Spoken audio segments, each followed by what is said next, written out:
How to add a custom render effect in DaVinci Resolve.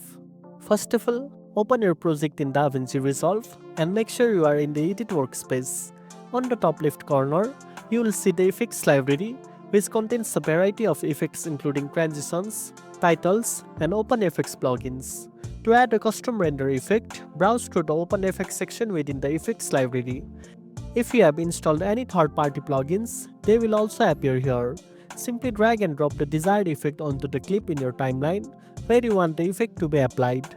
Here I am using the default one. Once the effect is added, select the clip and open the inspector panel on the right side of the screen.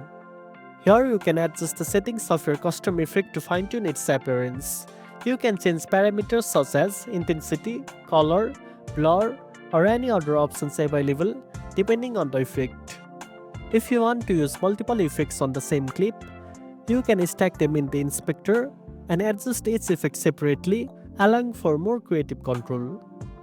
After you are satisfied with the effect and your overall edits, go to the Deliver page to render your video. The custom render effect you applied will be included in the final output. And that's it. Now you know how to add a custom render effect in DaVinci Resolve. If you found this video helpful, don't forget to like, share, and subscribe for more tech tips. Thanks for watching, and I'll see you in the next one.